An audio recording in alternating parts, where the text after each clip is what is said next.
Hello, hello. Welcome everyone to today's edition of Rise Takeover.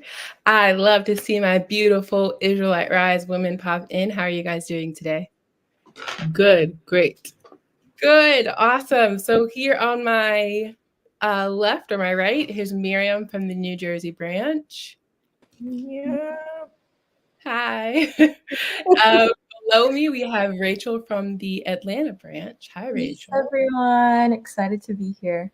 Awesome. And then we have Naomi from St. Louis branch. Peace. Hi. And of course, I'm Sarah also from the St. Louis branch, and we are very excited to talk with you guys today. I think you guys will find this conversation intriguing and interesting. So especially from this all-woman panel, like give us some love, drop some sevens in the chat for all these beautiful faces gracing your screens today. Let's go ahead and get started on today's topic. Can we get the first slide, please? So today is in need of an Israelite man. So this might sound a little bit familiar for this is a response video to In Need of an Israelite Woman that Rise Men did not so long ago. We loved it so much and we wanted to make sure that we had both perspectives that we brought this to you guys today. So yeah, let's get to the second slide and we could start getting into this awesome discussion. So yeah, the first question, why are we speaking about this? Why do we think this is important to talk about? And yeah, what do you guys think? Israelite man. I think it's so important to talk about because I think we are all around the same age, kind of, where we are thinking about the future. And part of that future is our person and the person that we want to be with, and that the God of Israel blesses us with and blesses us, with them. And so we're thinking about that. And some of us are in relationships. Some of us are looking for relationships. And so it's very, very relevant. And I do love this topic. Awesome. Yeah, just to jump on what Nay said, I 100% agree. I think it's also really important to have both perspectives when we think about the legacy of the nation. I am really excited to one day be a mother and to pass down the culture. And so it's really important for us all to have these conversations about what is that we're looking for in an Israelite husband, what an Israelite man should look for in a wife, so that we can really build those strong families and pass down the legacy. Yep. Well said, Rachel. Well said. I definitely identify with just wanting to build up the values and to make sure that we're passing it down. I think, especially in the time that we're in, I talk about this all the time. Our brain is forming habits and our nerves are reconnecting, I think, up until the age of 25-ish, at least for females.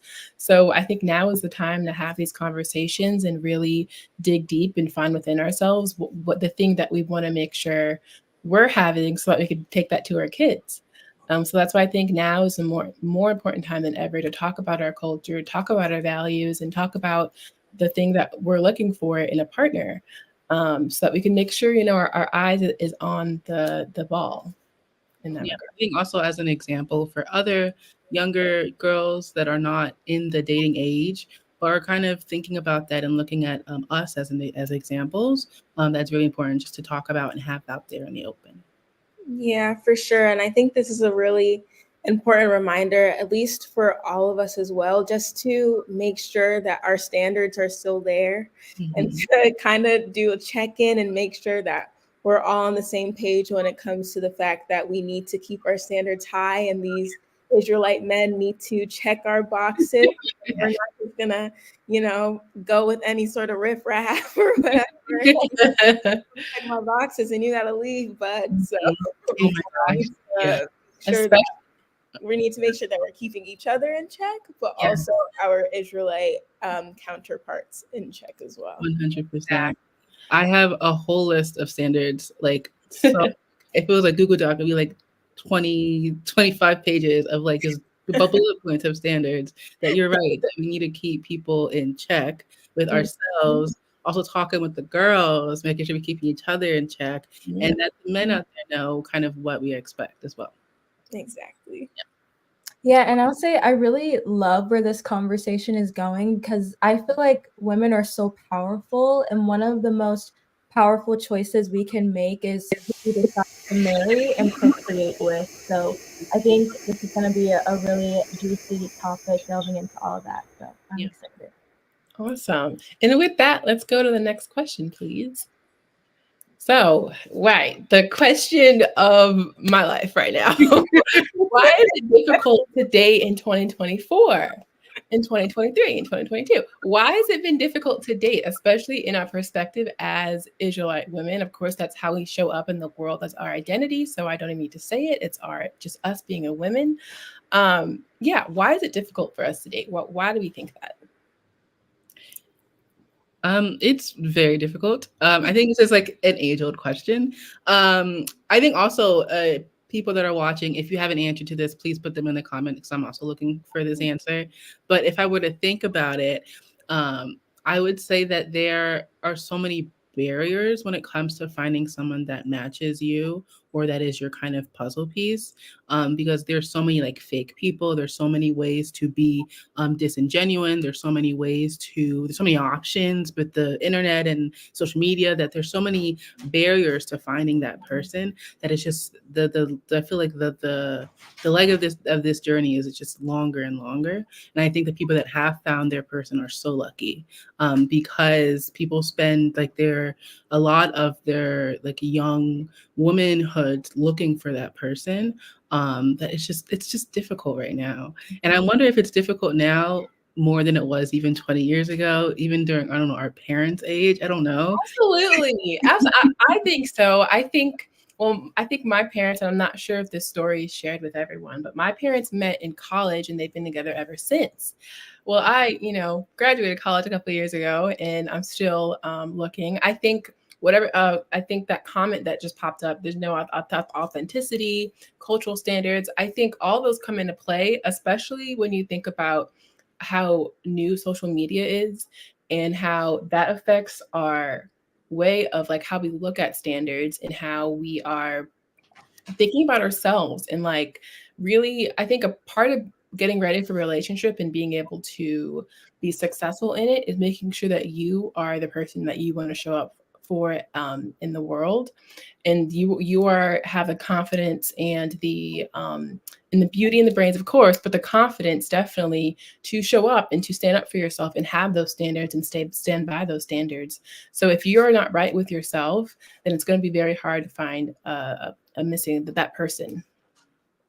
Yeah, I 100% agree with that. I think also with the beauty of social media that a lot of things I've been seeing recently are a bunch of people focused on themselves and not really focused on trying to find a relationship, which is good. Like, it's good to focus on yourself, find what you want out of your life. But it's even getting to the point where I find more and more people in our generation are saying that they don't even want kids. They don't want the family. They don't want the partner. They don't want the kids. They just want to live their hot girl, hot boy life for the rest of their lives and be okay with that. Yep. And I think, like, if that's what you want to do, go ahead and do that. But if I come on social media and say that I want a husband to provide and I want the children, white picket fence, whatever, don't come at me for wanting that. Yes. I find that more people are like, why do people want the traditional, way of life? Like, this is 2024, we're doing different things now. And it's like, sometimes it's good to come back to the traditional way of life. Like, I know that may be an unpopular opinion or a hot topic or taboo, whatever, but it's crazy to think that traditional values are taboo now, and to think that having a family is not negative, but not really the norm anymore. So I think that definitely has a big impact on the dating scene and then on how people see relationships and see themselves in relationships. Definitely. I think traditions are traditions for a reason. And I think even if we're talking about, sorry, I think I interrupted someone. I'm so passionate about the topic. Traditions are traditions for a reason. And I think a beauty of this day and age is that women do get to choose kind of how they want to live their life. And they're not, going into one lane of thought. But on the side of tradition, I think they're there for a reason. And I think if we're talking about the Israelite nation and our culture and the way our ancestors live, our cultures are defined by our laws, and our cultures are there for a reason, that they are helping us to keep our laws and to keep the roles that we have and to keep our future going. And I think the thought process of, oh, I don't want children, or I'm not that type of person to get married, I don't want a husband or whatever, that's not conducive to the future of the nation. Like, there's no way that we're gonna get the future with only one or two people having babies, so yeah. No, I so agree with what all you said. And one thing I think what makes it difficult to date for marriage in today's time is similar to what you were saying, Miriam and Naomi, just about how there's this push, especially for like equality, I feel like, for men and women to be equal. And I feel with that push, it's lost the polarity of opposites attract. I think women, especially Israelite women, with our history of slavery, we've been forced to sometimes take on different roles, and our men have been stripped of some of their roles. And so what makes it difficult is that loss of those traditional values, like you said, Miriam. And I feel like it's important to note that the West statistically is not doing really well with marriage. These New Age ideas haven't proven themselves. You find a lot more success in Eastern cultures, and I feel like that says something. Absolutely. I mean, divorce is at a whole all-time high. I think Miriam was saying people don't want to have kids, so we're having kids later in our life. And so even like when researchers look at the scape of what America looks like right now, when it comes to creating that next generation, they're worried because creating families is not a priority. And I think what you said is on the point, Rachel, when you talk about how in the past, in our history, in America as Black women, we've had to hold down the fort. We've had to be the mom and the dad in the household, and we could definitely hold it down. Like, that is not a question. Like, we have all the values we need to like hold it down, but should we have to do it by ourselves? Like, should we have to do it by ourselves? Why shouldn't we bask in our femininity and have a partner to, give everything that we don't want to give at that point? Or, like, we have that choice. And I think it makes sense for us to want to find that partner so that we aren't being the only ones that are leading the family. It's supposed to be a partnership, and that means there's different roles for both parts of that partnership. And when you start doing one or the other, it gets very gray, and it just gets very challenging to have a successful family. Yeah, go ahead, Miriam. Go ahead, Rachel. You got it. I'm going to build off of what you said earlier, I think, Miriam, and kind of connect with Sarah. Just this idea of like when people are sharing, I think, Sarah, you mentioned like, I can't remember, like someone said that people are very selfish on social media. And then it was also said that you have people that are like, I don't want children, I don't want a family. And I feel like there is a lot of trauma that's taken place, as you were just saying, Sarah. Like, we have that history of slavery. And I find that a lot of people that I've spoken to that kind of don't want to see marriage have not been able to see a successful marriage in their life, or they were burdened as a child or went through certain traumas. So I feel like as a people, it's also very important for us to do the inner work. Like Sarah mentioned earlier, you want to enter a relationship confident and as a whole person. And then your Israelite man comes and adds on to what you already have. And so it's really important to do that self-reflective work as well, to make sure you're adding to him and it's a give and take. Yeah, for sure. Sorry, please Okay. go. Rachel, I 100% agree. And in the conversation about trauma, I've been seeing a lot on social media about people asking other people why they had children or why they want to have children. And they say that all of the reasons are selfish. And it's like, well, yeah, because a child doesn't decide whether or not they want to be born. Like, it's never going to be a selfless reason. It's always going to be, oh, I want to give a child a better upbringing than I had. Oh, I want to, be able to have my legacy live on. I want to be able to I want my child to be my best friend, whatever the reason is. Like, it's going to be selfish. Now, I don't think you should have children so they could be your best friend. I think you need to find friends your own age. But I think that it's important to definitely, build and create families for the right reasons. And you have to be in that headspace as well. Like, don't just go into it because you want it, but figure out why you want it, figure out why you want to have a husband, why you want to have a family, why you think it's so important. And then also go back, especially as Israelites, go back to the scriptures and look at why the God of Israel deemed it so important to create Adam and Eve at the same time, like why it was so important to have marriages in the scriptures. So you could kind of ground yourself in that reasoning and not really look at what social media tells you or what society tells you as is acceptable, and create your own kind of definition for that. I completely agree. Let me read this comment real quick. If it's an Israelite man, he should be a blessing to the woman, the nation, the God of Israel. Thanks, Felicia Singleton, because that is completely correct. An Israelite man should be a blessing to the woman. I think there are so many different ways that a woman and man can come together, and a partnership where the man is a blessing to the woman and woman is a blessing to the man is a great partnership, and their union is a blessing to the nation, whether it's with the children that they have or the resources they bring to the nation. I think all of that together is very natural and very like the way that it's supposed to be in that partnership. So thank you for that comment. And I wanted to go back quickly to kind of what we were talking about the inner work that women have to do in order to deem themselves, thank you for this comment. But in order to deem ourselves in our own minds worthy of being in a relationship, and that confidence that we have to build up. So there's a lot of inner work to do, and thinking about what we actually want. And there's also kind of external work. I think it is the job of the nation and of the family to prepare women to be women in the world, and women and girlfriends and wives. And it's also the job of the nation to teach men how to be men in the world, how to be boyfriends and husbands and fathers. So I think that kind of all goes together. There's a lot of internal work, but there's also a lot external. Like, my mom taught me a lot about what it means to be a young woman and a woman, and she's teaching me how to be a partner and a mother in the future. And so that is a job of the parents, but also the job of the nation itself. So I want to make sure there are resources in place for both of those parts of that partnership.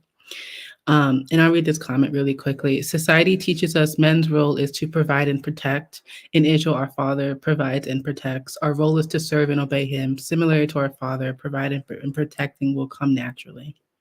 Yeah, a lot of the partnerships that we're talking about is natural. Like, a men and a woman, the men and women have their roles, and it's very natural. The way that the God of Israel have put Adam and Eve together is very natural, and I guess we'll get into a little bit about those roles too. But yeah. And I just want to hop in real quick because, Naomi, you touched on it with Dion's comment.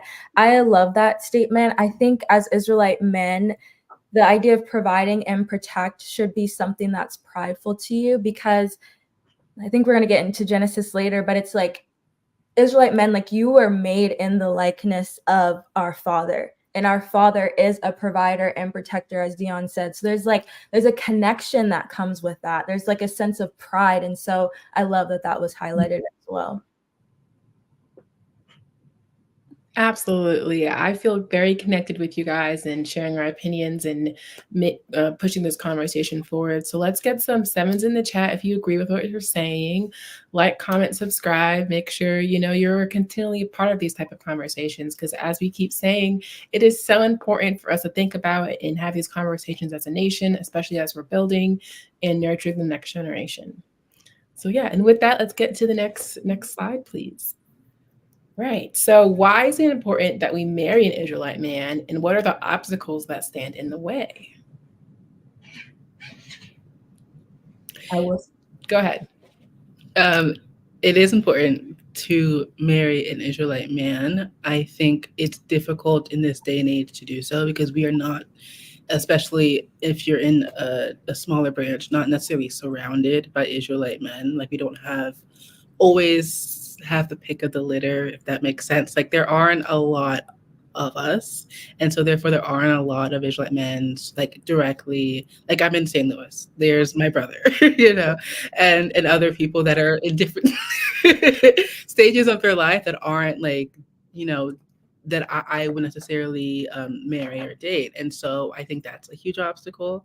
Um, but I think it is important. I think it's important that is my first instinct, my first thing that I want to do. Like I don't want to go outside the nation to marry or to find a partner or to start a family. I want to go inside the nation and do so. And so, yeah, I think that is a big topic that I think there's a lot of reasons why it's a little bit difficult right now.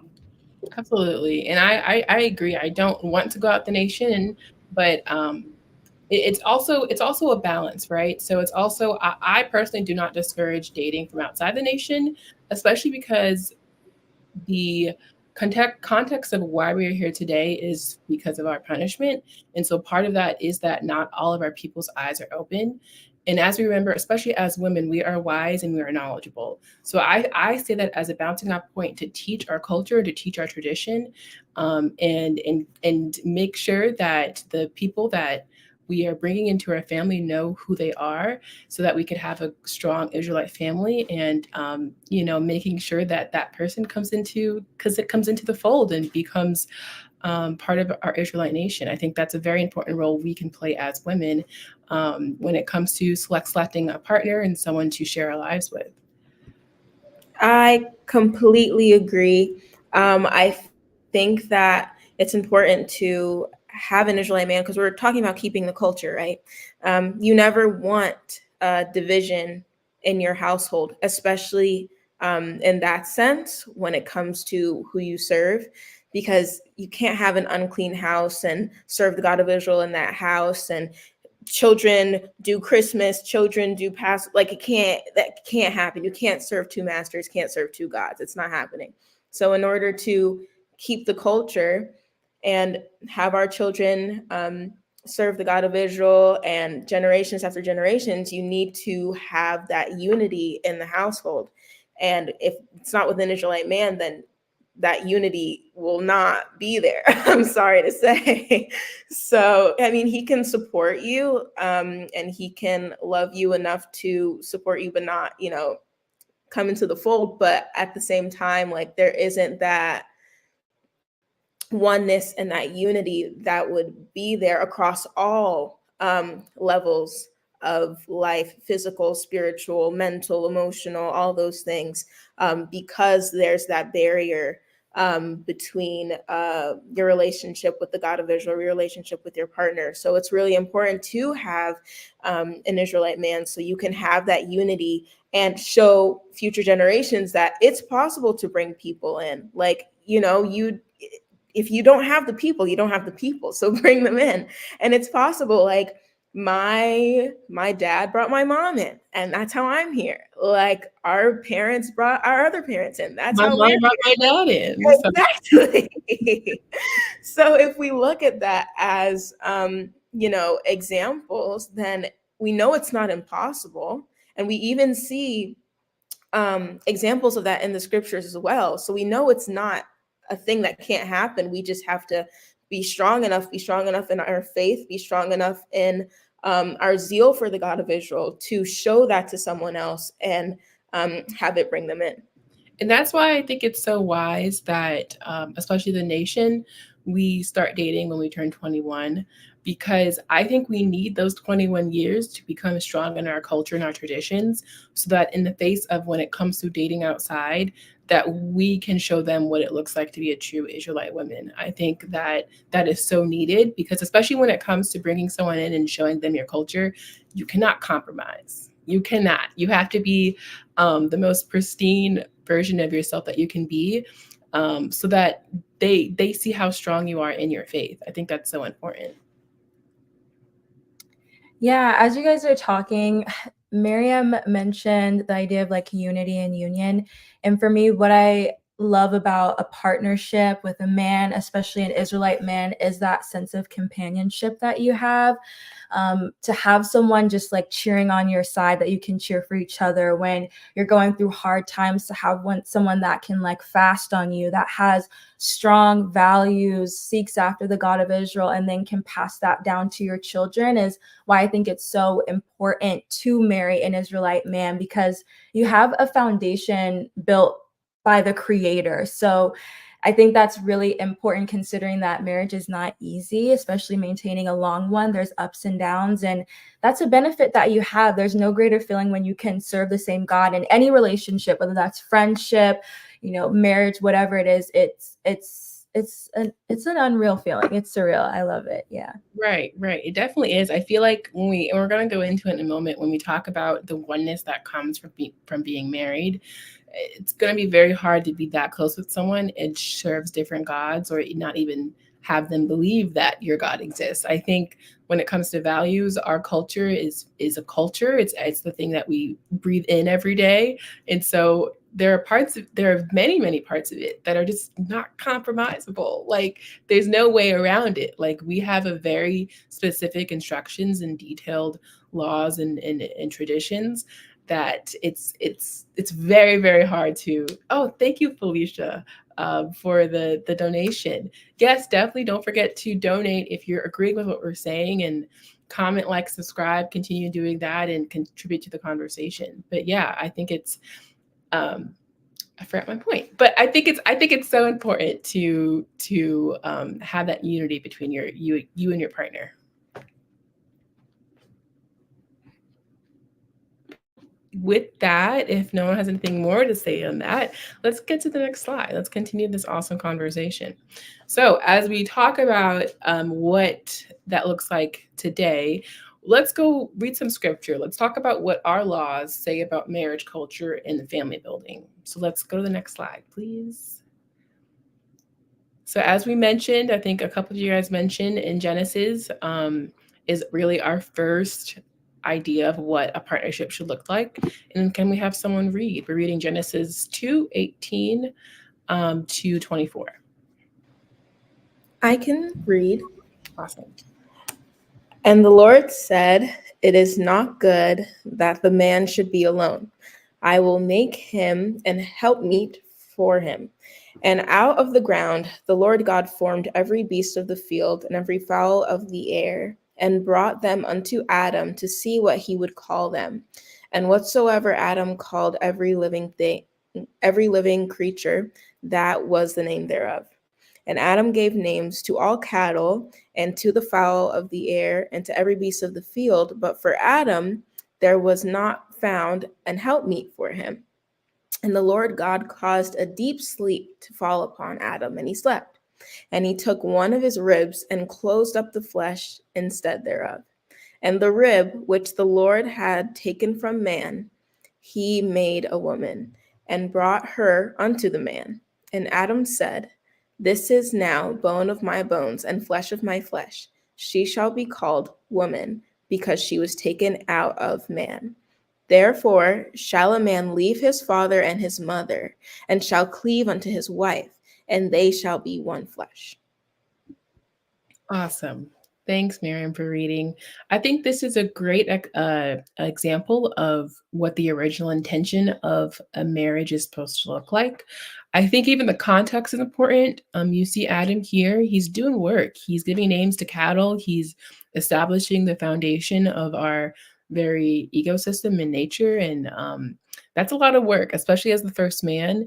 And instead of, the God of Israel didn't say, okay, let's get you an army of man to keep doing this. Like, let's get you a friend to, like, keep doing this and name the animals or whatever. He said, let's get you a woman. Like, let's get you something that you are not, but can complement the skills and knowledge that you already have, to bring new perspectives and new thinkings.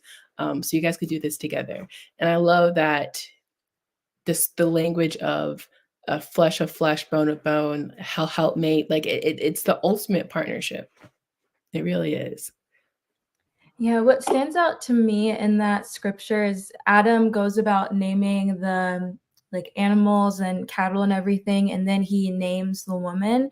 And to me, that really highlights the accountability. Like, I think later on it talks about how he's, as a man, has to like till the farm, and like there's like accountability with like the cattle, the wealth, the resources. And you kind of see that with the woman Eve being born out of him. And I don't know, that's just something that really stands out to me, that accountability, that desire of like, I will cleave unto her. I think it's really beautiful how even the scripture mirrors that, because it makes me think of, I think, Isaac and Rebecca, how he was mourning the loss of his mother, and he was able to kind of cleave onto Rebecca to up his spirits. You just see patterns, which I really love, and it gives you like hints as to what we were all intended to do in the roles we were able to play. I think as follow me here because the point isn't there yet. As a twin, I know what it feels like to be part whole of something and to be now two things, and that connection is still there, if that makes sense. Because in this case, the Adam as a man was whole, and he took part of him, and God eventually created another thing. So that connection is always there. And so I don't, hopefully that makes sense. But I'm thinking about the natural chord between man and women and that partnership that has to be there, because Eve was created as this perfect helpmate, this perfect being that is in, if I'm thinking of puzzle pieces, like they would fit together. And it's part of that is because that she was created as from Adam. So if that makes sense. But there's this idea that there is that natural wholeness, that when they come together, they are whole, and apart, they are not. And so it's just this beautiful like relationship that the God of Israel has created, to where together they are whole and exactly as they should be. I love you too, Nay. Yeah, I totally agree. I totally agree. I think that's why, like, I don't agree of this modern like idea that relationships are so casual, because it wasn't meant to be casual. It was meant to be like I keep saying the word partnership. Like, you're supposed to be whatever your partner is not. You're supposed to come together. Like, I like the visual, Naomi, like a puzzle piece.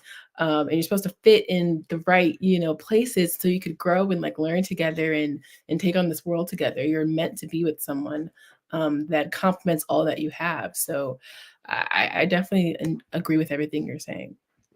And as you're speaking, Sarah, it reminds me of something. It's kind of random, but I'm just like, I love when spirituality is mirrored in like biological, especially because we live in such a science world.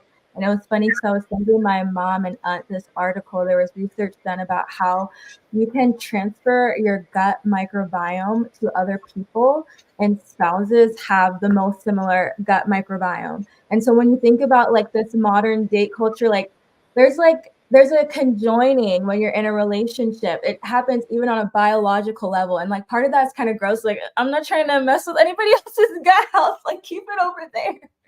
But you like, I mean, even the hormones that release when you're in love that like connect you, like there's something being shared that's connecting you. And so the idea of bonding and then ripping away and bonding and ripping away, and then having to then fall into a marriage where you've had all these like pair bonds rip that could maybe be traumatizing. It just, you can kind of see that alignment. But fun fact, I guess. Absolutely. I love when science mirrors spirituality as well.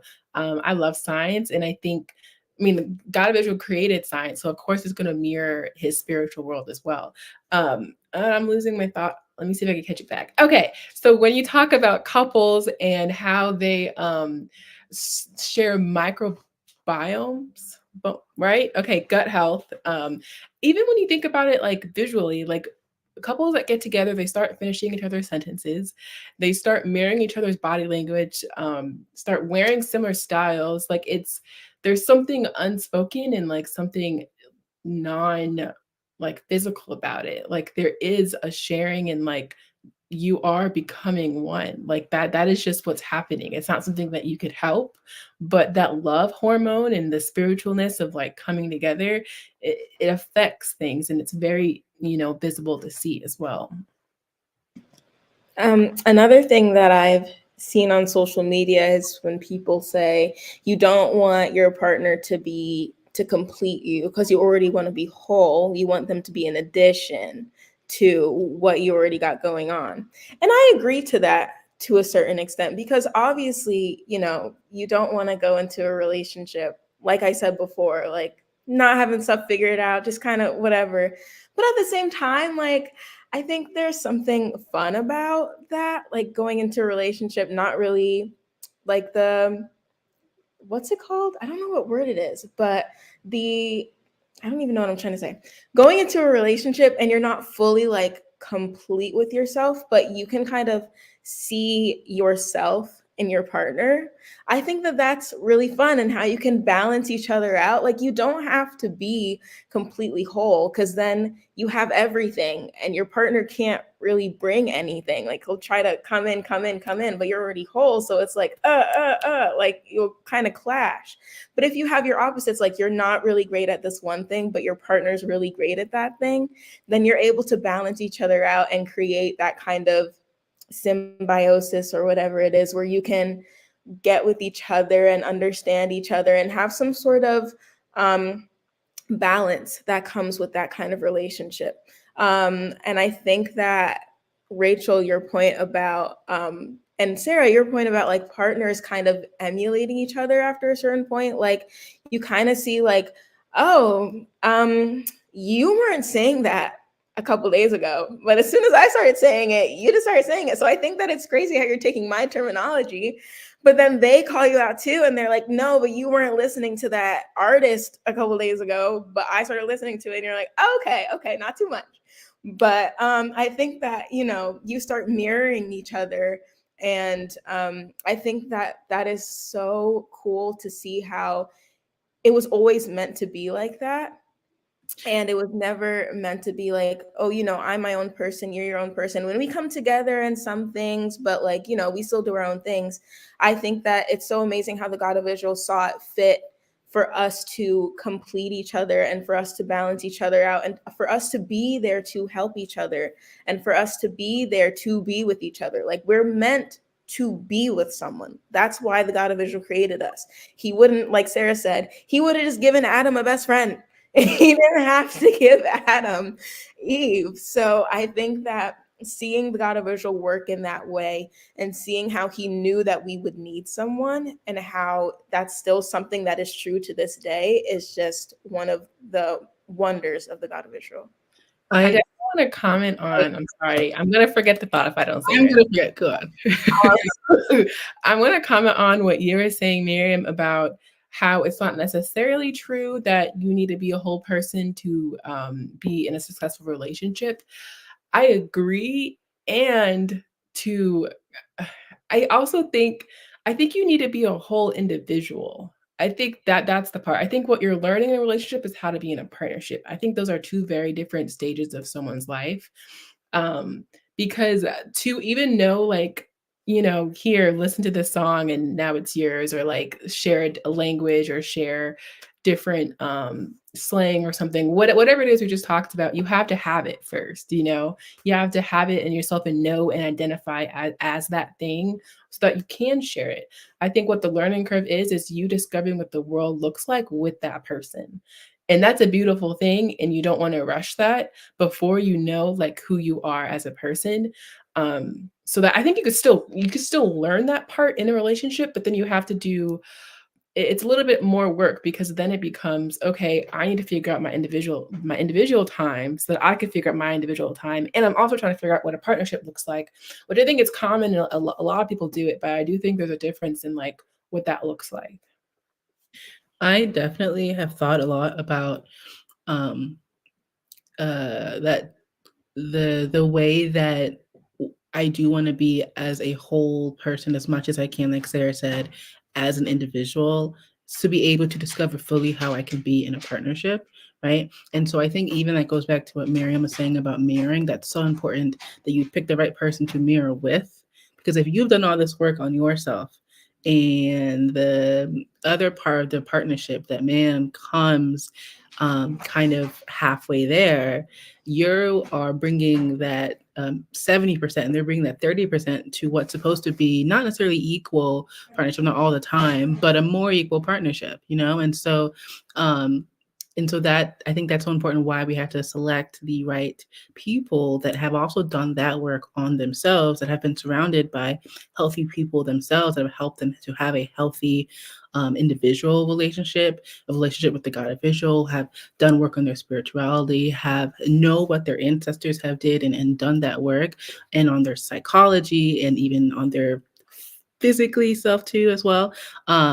And to be healthy enough in order to sustain a partnership. So that is so important, because we know that psychology, through spirituality, through emotions, that we mirror that person. That wouldn't you want to mirror someone that is their whole self and not just half or a percentage of what they could be? Yeah, and I love what you said, Nate, because I feel like especially as women, sometimes we can lose ourselves more easily in a relationship. So doing that work prior to, just to know yourself as an individual, as Sarah said, I think is so important to still ensure like you guys are coming together, but you're still individuals as well. And I think it's also, I think I wanted to reiterate, I think there was a comment that said just now about growing together, that there is only so much work you can do as an individual, but I feel like I wouldn't truly know who I am unless I go through what it is like to go through life with someone else. Like I know how to live with myself and my roommate in my own bed and in my own personality, but I wouldn't truly know how to live with who I am, I know who I am, but I wouldn't truly have gone through life without going through that life with the other person. So I think there's a lot of growth that as an individual I can do. But I think there's more growing to be done in a partnership. Right. Thank you, Dion, for the donation.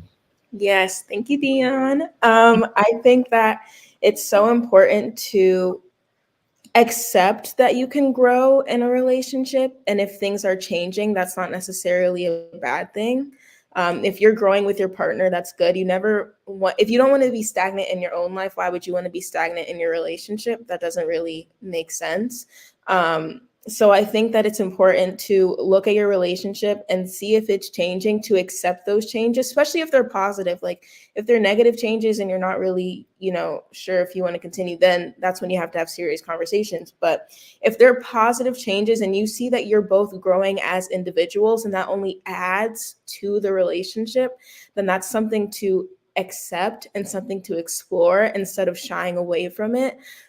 You never want to hinder your own growth for the benefit of your partner, and vice versa. You never want to hinder your partner's growth so you can benefit yourself, because then it's not a positive partnership. It's not a unified thing. It's kind of divided in that way, because then if you see that your partner is growing and you're upset by their growth, you have to have an honest conversation with yourself. And if your partner sees that you're growing and they're upset with that, you have to have an honest conversation with your partner, and they have to have an honest conversation with themselves. So I think that it's really important to see that growth in a relationship is a positive, and that it's something to be accepted, and that it should always happen. You should always be growing together, no matter how long you've been together. My parents have been together for 30 years or something, and they're still growing together. I see it as their child. So I think that is definitely something that I'd like to emulate in a relationship, because you never want to just be at one place and be okay with that. You want to be able to grow so you can always bring it back to the nation, to the God of Israel, and share the wealth. M. Calhoun says, good being in the truth in the Israelite Nation Worldwide Ministries, because it gives our young people seeking relationships the necessary skills for success. Of course, I agree 100%. Awesome. I'm loving this conversation so much. As we talk about the values of what men should have when they show up in our lives, let's continue on to the next chapter and verse. Can we see the next slide, please? So yes, this is a short one, but it has a lot of meat into it. Can someone please read? I can read Proverbs 19, verse 14. House and riches are the inheritance of fathers, and a prudent wife is from the Lord. And Nate, can you let us know what the word prudent means for us? Wise, intelligent, knowledgeable, full of full of knowledge. So many Yes. things. So what do we think about this? What is our first kind of idea of what this is telling us? I think it's the same thing in the vein of Adam and Eve and how Eve was given to Adam by the God of Israel. I think it's the same thing here. Like you can get the material things from your family, who you're related to, things like that. But something that comes, and of course, your blessings come from the God of Israel. But something like your life partner, your helpmeet, can only come from the God of Israel. Because I think that, you can choose someone and say, like, this is who I want to be with. But you don't know that the God of Israel was making that plan from the time that both of you were in the womb. So I think that something like, I think it said prudent wife or something like that, is exactly from the God of Israel, because that's exactly what he gave Adam with Eve. And that's exactly what he's been giving his children throughout generations with their partners. Absolutely. I like what you're saying, right? Like God could give you riches and he could give you glory and a nice house and a nice car. But if he really loves you, he's going to give you a good woman. I think that's the key point there is we are a gift. We are a gift to man. And if they don't see it as such, then they are not our man, right? So we have to, we are that their presence in their life. And so making sure that they see us as a value as much as our God sees us as a value. I think that's very, very important there.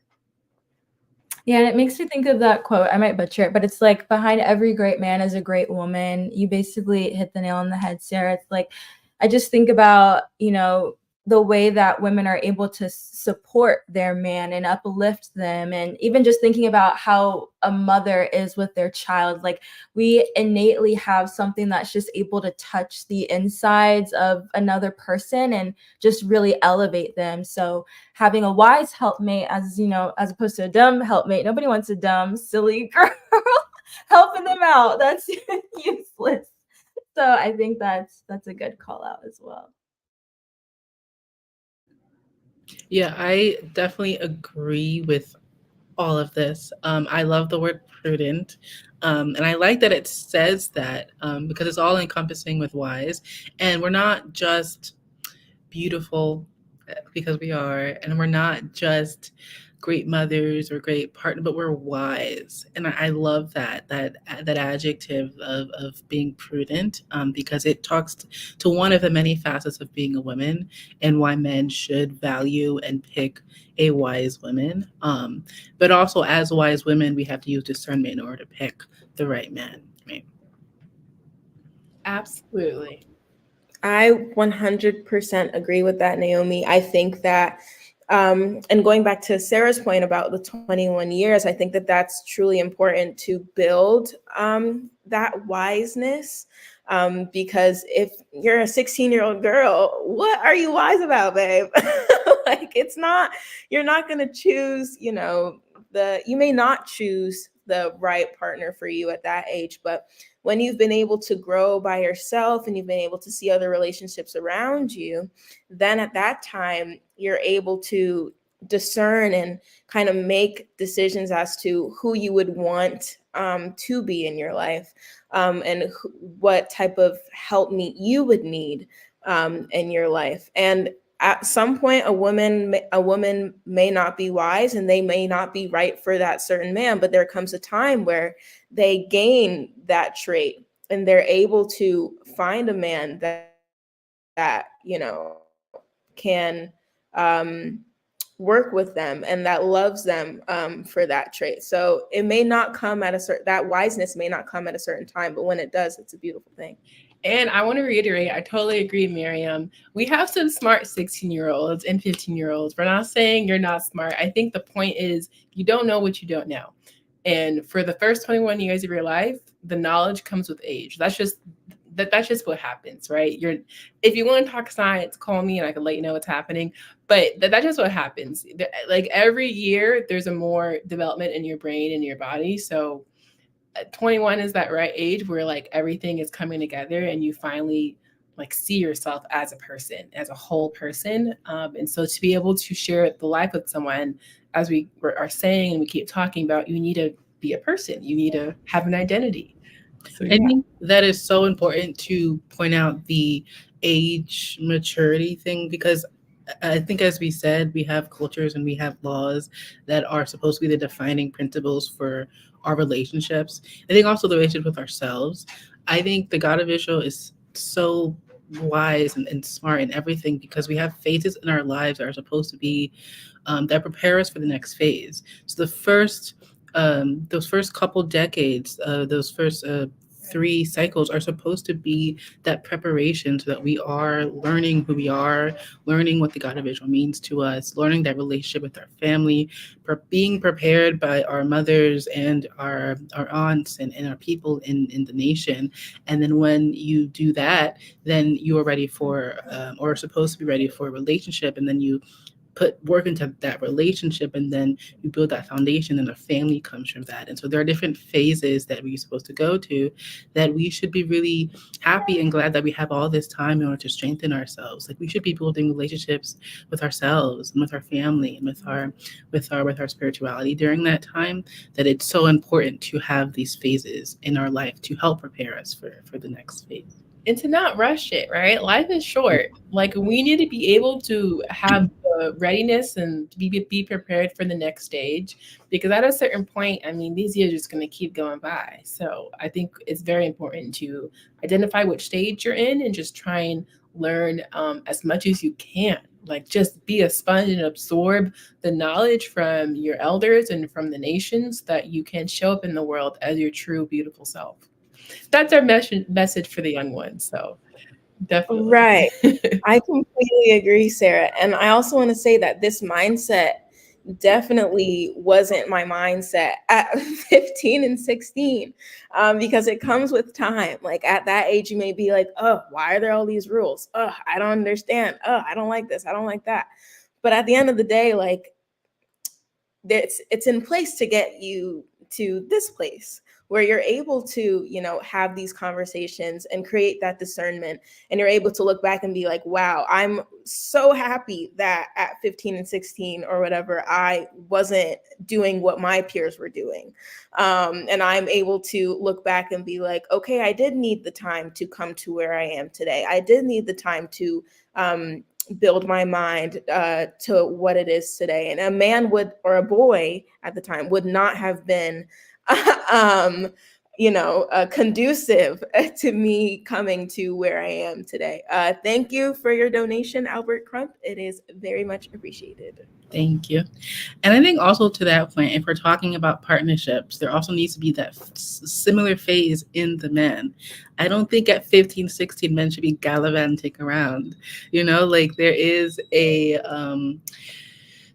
still that development. I mean, isn't there like a science fact that says that men actually brain ages at a slower rate than women do? That they don't even get wisdom really until their 20s, like mid or late 20s at that. And so that's just so much more important, even on the men's side, to prepare themselves to stick in their phases in life, to, as boys, to be boys and to be in that phase and build upon themselves, so that when the women are women and we are wise and we know who ourselves, and the men are men and they know themselves, that then they come together, and then there's that happy, perfect union together. And I feel like, really quickly, that's such a great point, Nay, because I feel like as women, we're more open to having these conversations. Just growing up, you get schooling from your aunts or your mother on their relationships and how to be a wife and a mother, as you guys have mentioned before. But I feel like with the way our Israelite men were broken throughout history, that sense of mentorship is so needed. And yet there's a sense of loss sometimes about how to go about that, but it's so valuable. Like, they need that role model. They need those conversations. I mean, speaking to what you said, Nay, I mean, the Bible makes a lot of emphasis on the seed and how that's precious, because that's where the lineage is. So the idea of just sharing it about or muck, keeping it peachy, it's like, is that aligned culturally? I don't know. So I think it's really important that that mentorship happens with things like MOV that we have established thanks to the leadership in this nation, because it's so needed, so that our women are matched with our men and vice versa, and we can be the reciprocal. We can be those magnets or puzzle pieces that come together and create a beautiful union where no one is necessarily being a burden to another. Let's get some sevens in the chat, man. I'm so I'm so happy of this conversation and the way it's going. Like, I feel like this is so needed, especially as we come or as we're going into our new year, to start thinking about some new topics and making sure we're having the important discussions. So put some sevens in the chat if you agree. Get some comments going. Let's see some fires as well. But yeah, if we don't have any more points on that topic, let's keep this conversation going. I would love to see the next slide, please. Awesome. Another short but sweet one. Someone please read.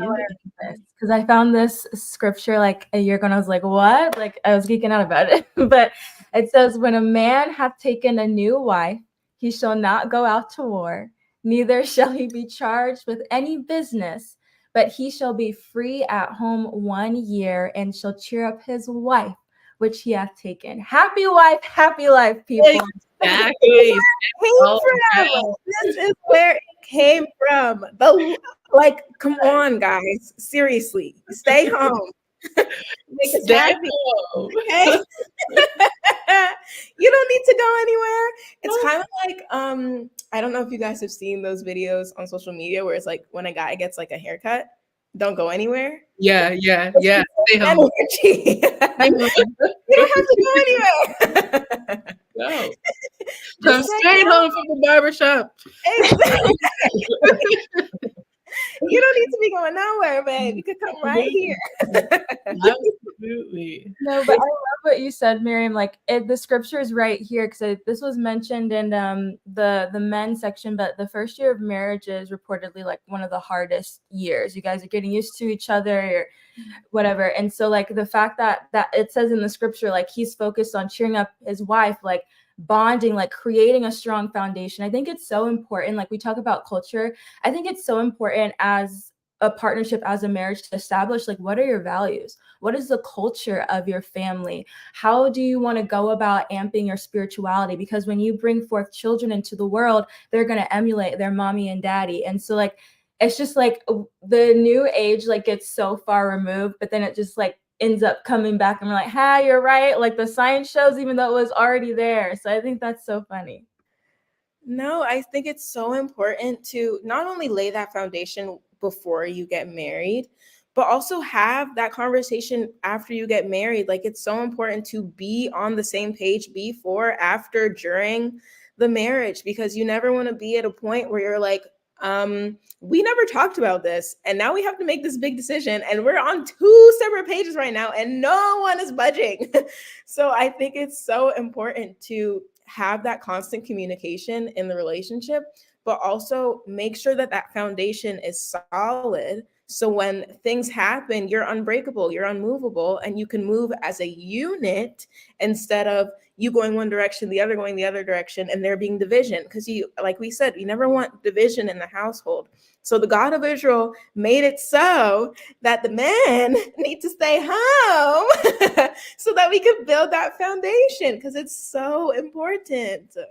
Absolutely. And I think it's very telling how important, like, we talk about phases in life. If this is written in stone as our law, of course, marriage is a phase of that life, and it's so important. I think I lost my point. I think, I was saying that for men to have to take a whole year off, right? Like, this is the time where, like, war was actually a thing. Like, it was happening, and like they needed soldiers and they needed bodies. So for men to be taken out of that for a year, it shows how, not only how important a relationship is, but how much work it actually is. When married, we talk about compromising and fighting and like getting on the same page about things. That's going to take work. Do not go into this lightly. Do not do it just to do it. Like, it means something, and it's going to take a lot out of you. So yeah. I also think that part of that, or all of that, is very cultural as well, because in the context of back then, they didn't date for as long as we do. And so not that they didn't know that person, but there were such thing as like arranged marriages and stuff like that. So a year was very useful to get to know this person that you just, pledge your life to the God of Israel, So it was very useful. But that's also being said, bringing in today's context, that is still necessary. Like, it's, even if you can spend like years dating or knowing this person, but marriage, that partnership and promising each other the things that we promise and promising the God of Israel the things that we promise is a separate thing. And so, like Miriam said, that communication within the beginning is so important. Even actually before you get married, like, how are we raising these children? What do you think about when the child turns whatever age? Like, what are our plans for the future? Where do we want to live? What type of household do we want to have? And so all that conversation is important. I think even in nowadays, especially nowadays, when there are people with different cultures and different backgrounds, and different definitions of what relationships and marriage are, about what monogamy is, and all of those things, that is just so important. Yeah. Absolutely, especially when you I love the contextualization of the time, Naomi, about how important it was to spend that year together, because you dated for not. I don't think some people probably didn't date. They got married, and where it was a time where you went from your father's house to your husband's house, and that was possible because the house around you shared the same values, because we were a nation and we had similar values and similar cultures and similar traditions. But nowadays we're all mixed in together and we're trying to find a helpmate and someone to, be the father of our children. That getting to know you part needs to happen at such a detail, so that you really know this person values and you can test it out with different waters and make sure that you are picking the perfect person for what you want in your life. Yeah, I think Pam B just said that relationships take work. And I read something the other day. Well, it was on TikTok. I didn't read it. But someone said that relationships are one of the biggest business decisions that you ever make. And it's not just like, it doesn't just affect you, like it affects your future. It affects the people around you. It affects the type of money you make, the household that you'll have, and all of those things. And so it's a huge decision. And then Xavier Brown said that backdrop was in a military setting in the Israelite culture. How do you apply this into modern society?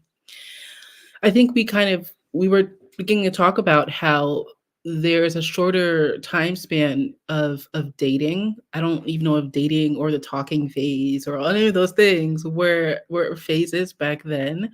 And while people got to know each other, with everything going on in the background, as a culture, it wasn't, I don't think it was there. And or like people these days date for like 3, 4, 7 years sometimes, and then they get engaged, and they're engaged for like a year or 2 years, and then they get married. So they have a lot of times in this culture, people also begin to live with each other already. And so there's conversations around that, but there's a different context, there's a different phases now. It's not just father's house, husband's house. It's father's house, my roommate's house, my sister's house. And maybe some people even live with their partners before they get, like, it's this whole other landscape that is different. But I think the basis of that of that value is the same, where we have to get to know that person and communicate very directly and very clearly what our plans are for our future, and make sure that we're on the same page, as Miriam said. So maybe it's not a year, but maybe, after we get married, we're like in the house, we're not going anywhere for like a couple of weeks, a couple of months, a honeymoon type of thing where we are learning about each other continuously in the partnership, so. I'm going on a beach. I won't be home. The same rule applies where you do want to bond with this person you just pledge the rest of your life together with. I think that's so important. And I think in the context of where we are today in the world, obviously, like, unless you own your own business or you get your money lucratively, it's really hard to take that kind of time off. So I think really in this context, we'd have to have a conversation about what we expect out of the relationship. I think the God of Israel definitely did that for a reason. Like we said, it was a time where people couldn't really get to know each other before they were married, before there were weddings. And I think he wanted us to use that time to get to know each other in our partnership and get to know each other as a partner instead of, get to know the individual person, but how are you going to cater to my needs? How can I cater to your needs? If we're having a disagreement, are you okay with yelling? Are you not okay with yelling? Should we take a moment to do our own things and then come back to each other and figure things out? I saw this one thing on social media where a couple said if they ever get into an argument, they go on a walk and they don't come back home until they figure everything out in that argument. So they could be walking for hours, but they're walking. It could be a long walk, but it's going to be a walk. So I think that having those conversations and also setting those boundaries within your relationship and having conversations about anything and everything is so important within that first year. So I think that to Xavier's point, I don't think it's, the actual year off, but I think it's about creating the relationship and creating that open communication, creating the kind of relationship that you both want. That's not just a relationship that one person wants that the other person isn't really vibing with. I think it comes more with the kind of relationship you can build within that year, and not necessarily always being home, always being on top of each other, but really creating a relationship and a partnership with your person. Yes, I just want to jump in really quickly. I 1000% agree. And as you all were speaking, I think one thing that really came to mind is one, I feel like I think it's so good to do what Miriam and Naomi were talking about, is like establishing those values and having those conversations that first year. Because I do think there's a difference between like cute little boyfriend or whoever you're courting versus your husband. It's like, oh, like you're cute. And then all of a sudden you're like, husband, like, let me think. So I think it's important to just that first year discuss like, what do you see in terms of the respective roles? Because I think sometimes people think, oh, you're my wife now, so I expect this, this, and that. And I think it's important to be aligned. And then two, like, the God of Israel wants a family. Leadership has said that so many times. And so as Israelites, we have to be aware that the other side obviously doesn't want that to happen. And so I think it is important to expect those obstacles to come and come in with a mindset of resilience. Like, we're going to accomplish this, we're going to get through it, and it's going to reinforce the relationship each time and build that loyalty up. So I think it's really important to know that the other side, they don't want to see us succeed. And so there are some boundaries or spiritual practices, hygiene, I think, as a recent Saturday message was said, to kind of help negate that as well.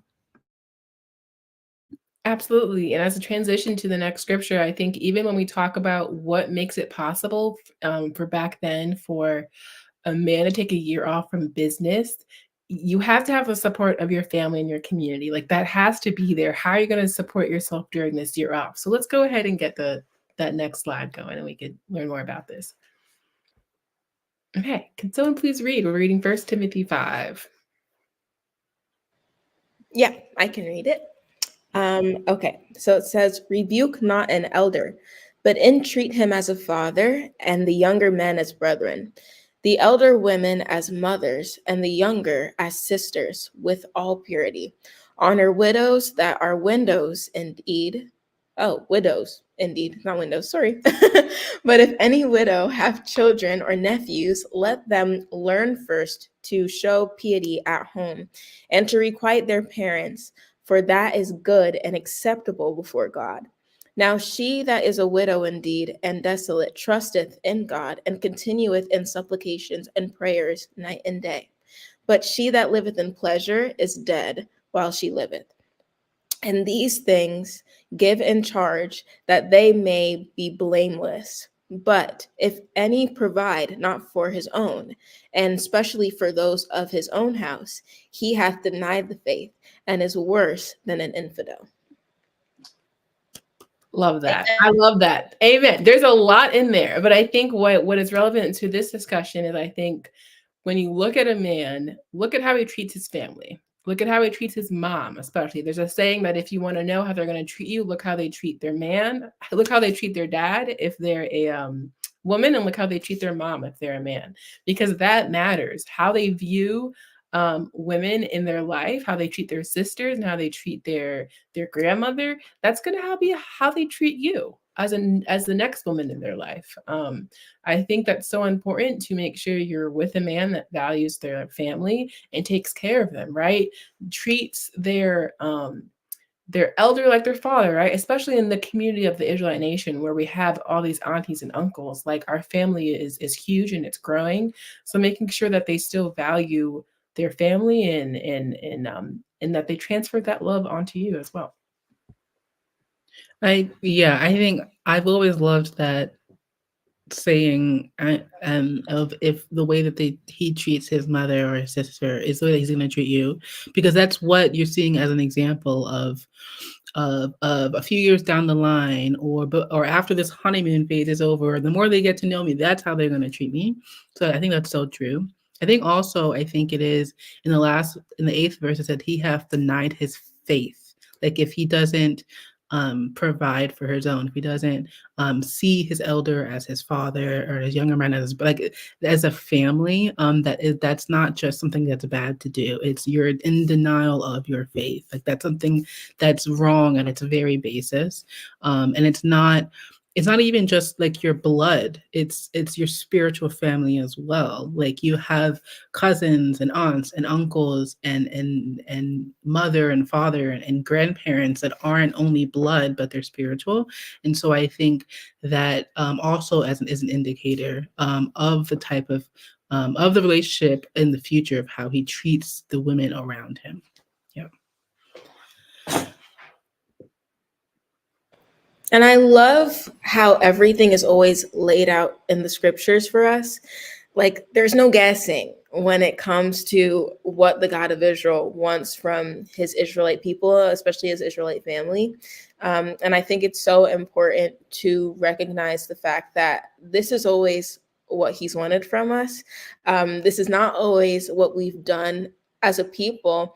And I think going back into slavery times, like they did that for a reason. They broke our families for a reason, because they knew that we were stronger together. So now it's manifested itself in the relationships that we see amongst our peers or our even grandparents or even great grandparents, like how some of our parents came from broken homes and things like that, and how we're trying to be the change for those generations. Like it's so important to look back at the scriptures and see what the God of Israel initially intended for us and to rock with that. So don't take what you see on social media as an example. Sometimes you can't even see like what your family did outside of Israel as an example. You need to look at what the God of Israel has placed in our instruction manual to see how we need to act with each other, what we need to be like with each other, how to raise a family, what is an Israelite family like,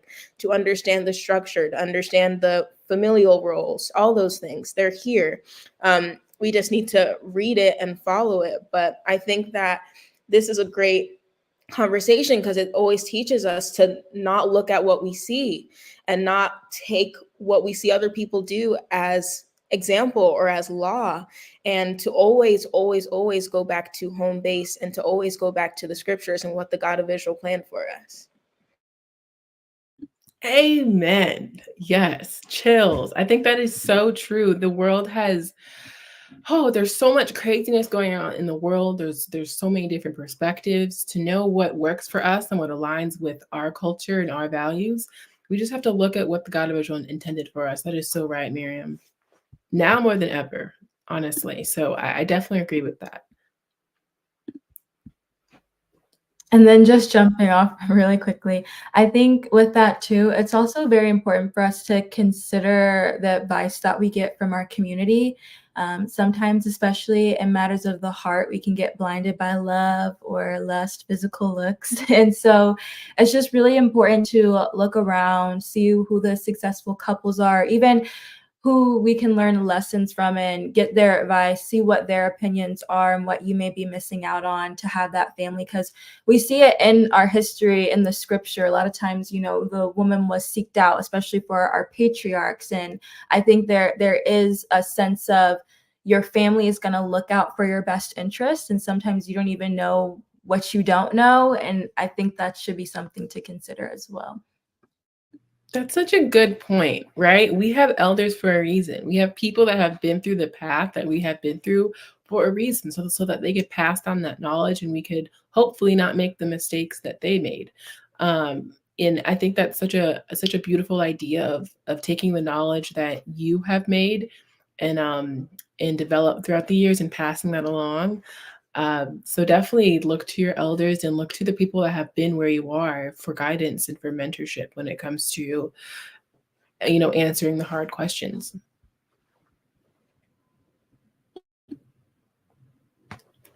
But yeah, let's move on to the next slide, please. Right. I think we were talking about this just throughout our whole conversation, but if you wanted to add any more points to this, please feel free. And the question is, what type of man are these laws and traditions really trying to create? How relevant is this today?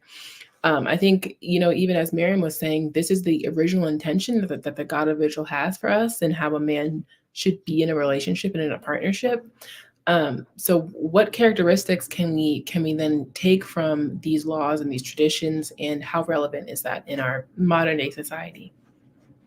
One thing I see is the sense of providership, but not just in the terms of like being able to cover your family's basic like evolutionary needs, but also like a provider mentality of like forward thinking, of wanting to protect the legacy of the children. Like just in modern terms, I've met and like seen men that like will get married and they have the will written out because they're worried about what happens if I'm gone. Where will my children and wife be? I want to make sure that they don't have to lift a finger or worry, so that they're taken care of, or even just protecting. Like I so appreciate that when I bust a tire or something, I can call my dad and he's right there, or whoever, to make me feel protected. So I see this sense of like a provider mentality of wanting to protect your wife, your children, and the community as a whole.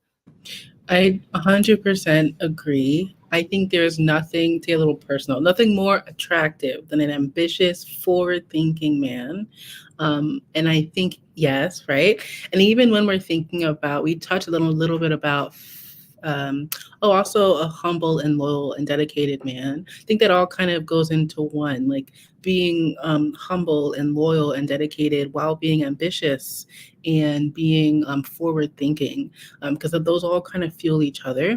And so I think even when thinking about the traits of masculinity and femininity, that I think that what we're reading has such base in what being masculine really means. And so I think even as a women that want to be feminine and be in our femininity and have that energy, that we need a man that is masculine enough to make us feel feminine, if that makes sense. And so I think all of this is so relevant to today. While certain things have to be contextualized and maybe switched around a bit, the basis and the value system that the God of Israel has built into our laws and our culture is so relevant, and it builds upon what we need and what we want today.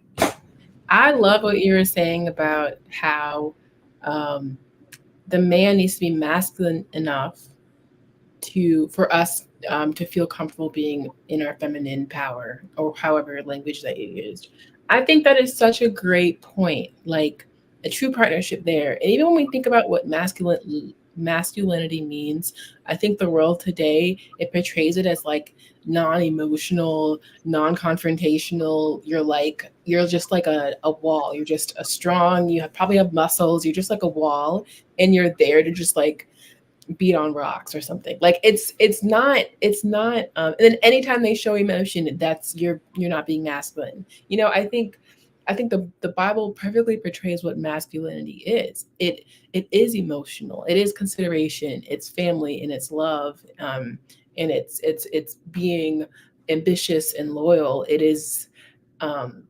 It's masculine, And so I think we have to keep reminding ourselves and redefining terms that the world has taken and used for their own use, so that we can really see what it means to be that feminine and that masculine, and how it comes together.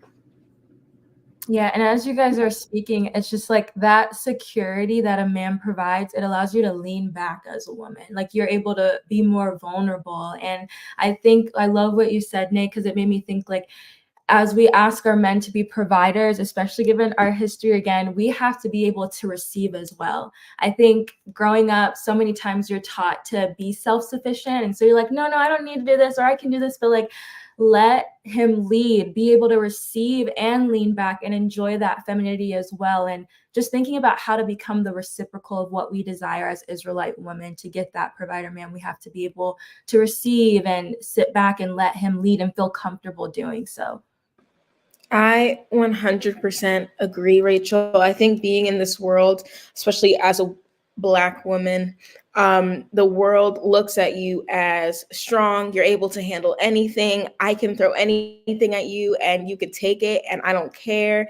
And you have to provide for other people and you have to be other people's security and other people. You dump emotionally, all the things, therapist, all of it, mother, like I'm not your mom. But I think that it's so important to find a partner that allows you to be, they say it allows you to be soft. I think that a little soft girl life.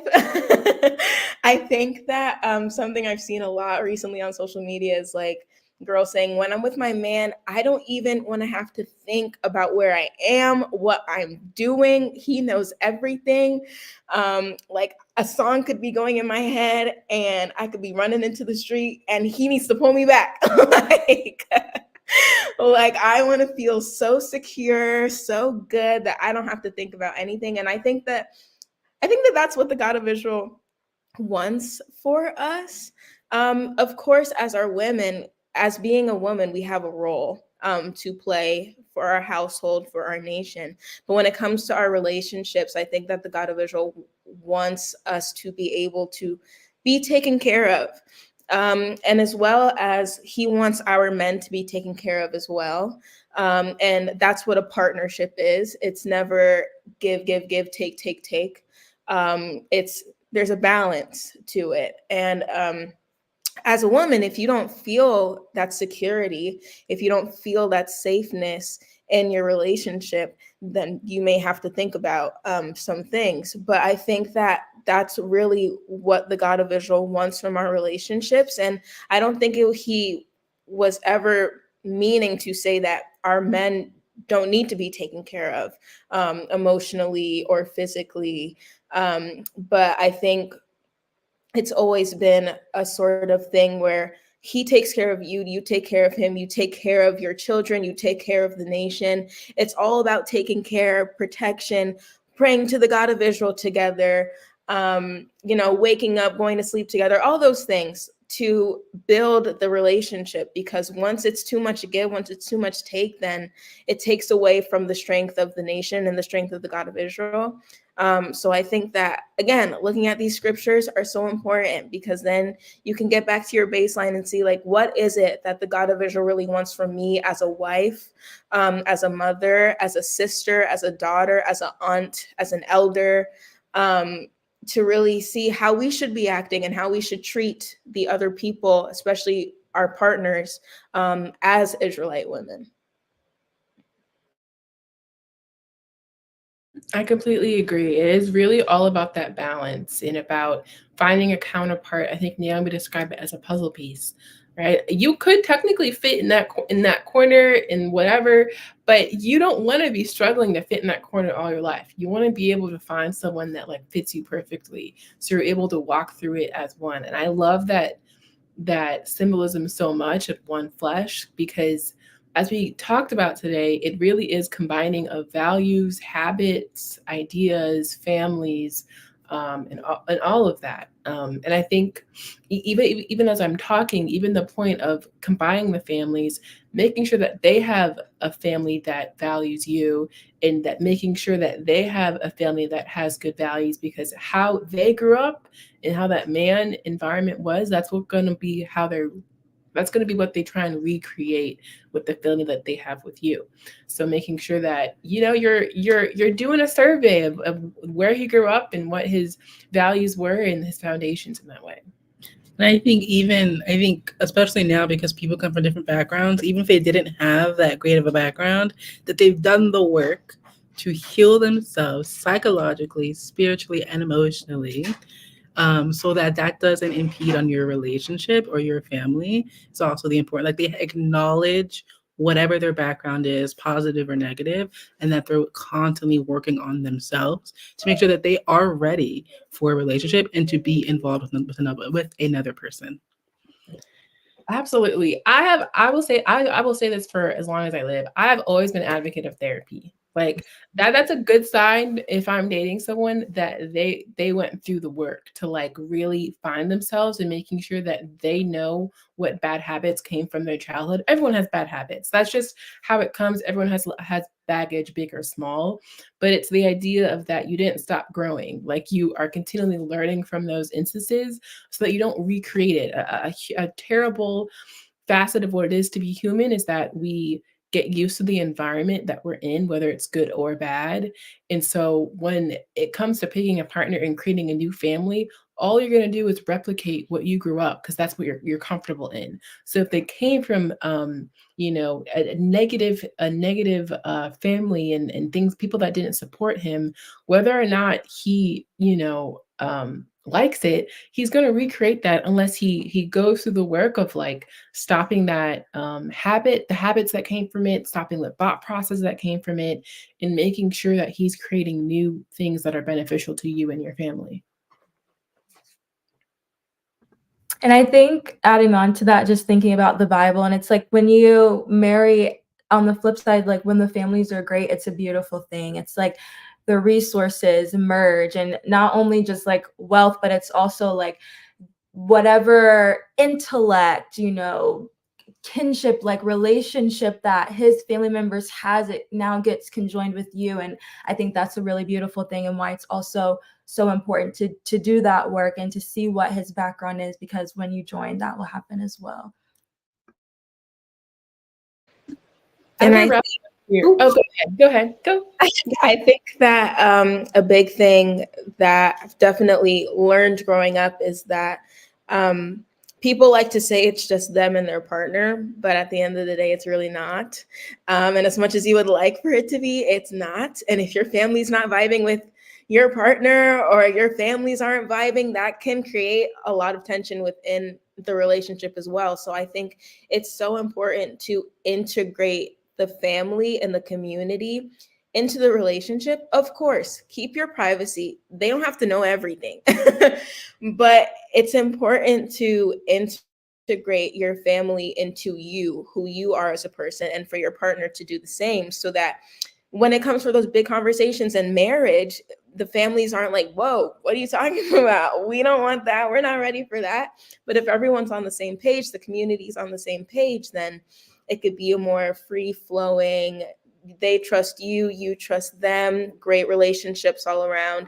And that could go to the children and the children's children, and everyone will know how to create bonds with their partners and with their families as well.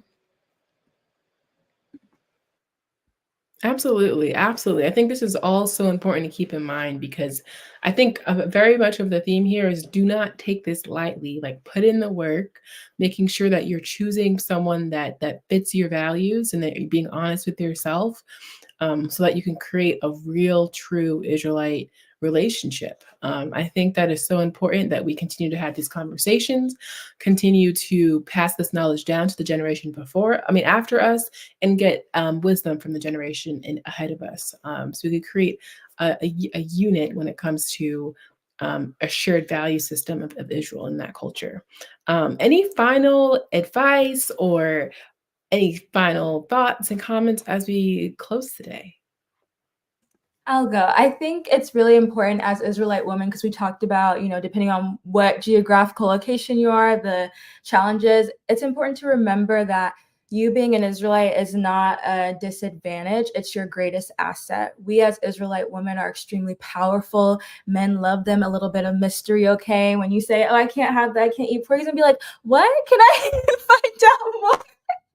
But it's your biggest asset. So don't feel the need to shy away, embrace it. We are passionate women. We are artistic women. We are loving women, and it's your hugest asset. So just keep that in mind.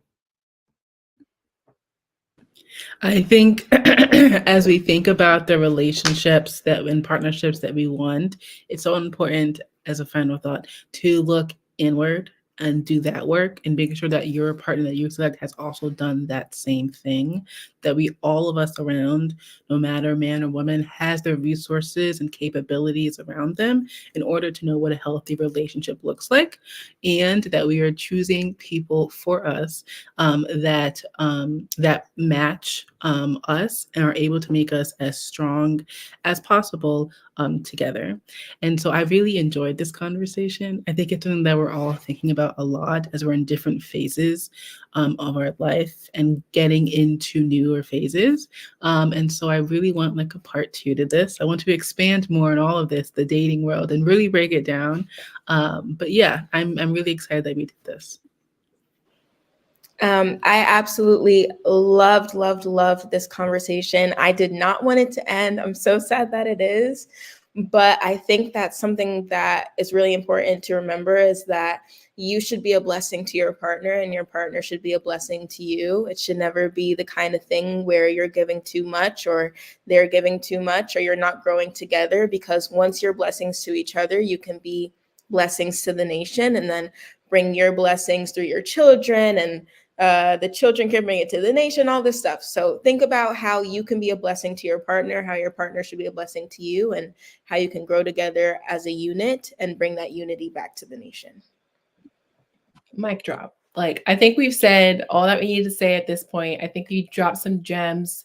I feel so awesome about this. Maybe we do need a part 3 where we kind of get, both genders together and let's really get down and dirty about what we expect from each other. I think, you know what, guys, look out for that. Stay tuned. Make sure to tune in every Friday for Friday Night Lesson. And yeah, looking forward to the next takeover.